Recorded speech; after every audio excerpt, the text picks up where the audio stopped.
Breaking news, guys. DSS operatives stormed Supreme Court for judgment on Nnamdi Kanu. What is going on here right now will shock you. Armed operatives of the Department of State Service, DSS, have stormed the Supreme Court ahead of the highly anticipated judgment in the case of Nnamdi Kanu, the leader of the indigenous people of Biafra, IPOB.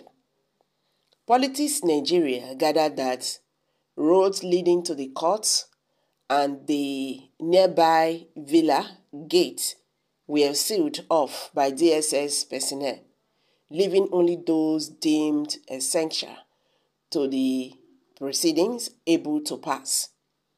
Journalists with official Supreme Court tag were initially turned back without explanation. However, it took the intervention of high-ranking court officials to secure access for news media. An unmarked security vehicle blocked the main entrance, serving as a makeshift checkpoint where journalists were scrutinized before being allowed in entry. Justice Kudirat Kekere, who heads the 5-member panel hearing the case, is still being expected at the court. This judgment will determine whether Kanu, who has been in DSS custody since June 2021, will be released or remain detained. So guys, it's happening right now. The Supreme Court of Nigeria will today deliver judgment on the appeal by the Nigerian government challenging an order for the release of Nnamdi Kanu, the leader of the indigenous people of Biafra, IPOB. IPOB is a group seeking to carve out a sovereign state of Biafra from southeast and some parts of south-south Nigeria. Mr. Kanu, the IPOB leader, has been in detention since June 2021 when he was repatriated from Kenya to Nigeria.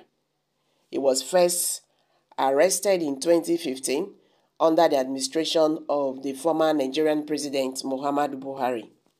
The Court of Appeal Abuja on the 13th October 2022 held that the IPOB leader was extraordinary rendition to Nigeria and that the action was a flagrant violation of the country's extradition treaty and also a breach of his fundamental human rights.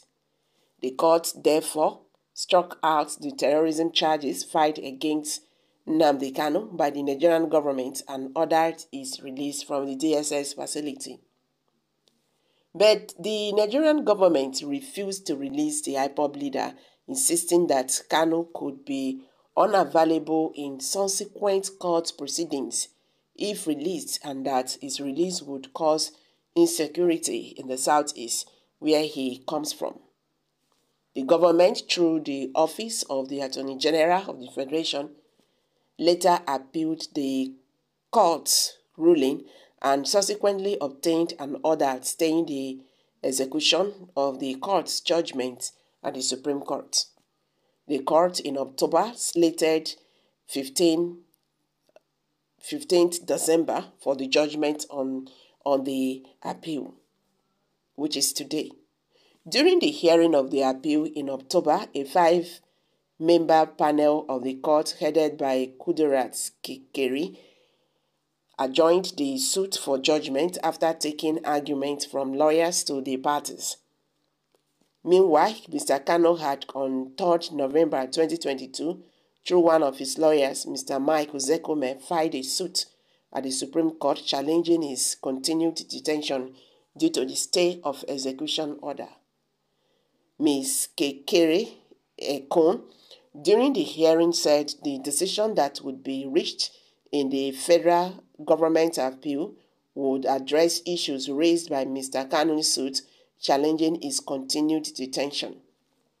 Earlier in the hearing, the federal government's lawyer, Tijani Ghazali San, urged the Supreme Court to allow the appeal and set aside the decision of the Court of Appeal freeing Mr. Kanu.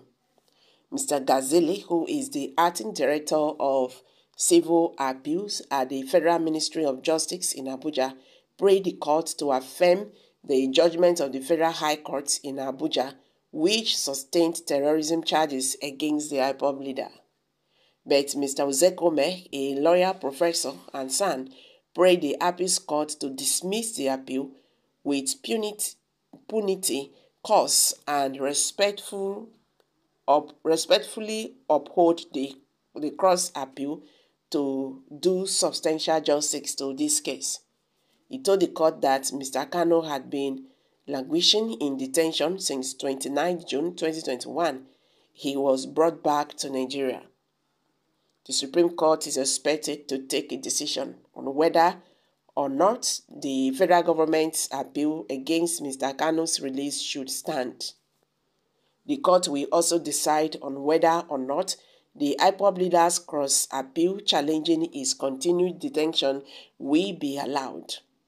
It will also determine whether or not Mr. Kanu was extraordinarily renditioned to Nigeria from Kenya, and if such an act constitutes a violation of his fundamental human rights. Now the question is, will the court free Nnamdi Kanu? The judgment comes about 3 days after the President General of Organizing Digbo, the Igbo Socio-Cultural Organization, Emmanuel Iwenyanwu, asked President Bola Tinubu to release Mr. Kanu. So guys, what's your take on this? Mr. Kanu's fate now hangs in the much-awaited judgment of the Supreme Court. Let's hear from you. Kindly share your thoughts below the comment section. Thank you.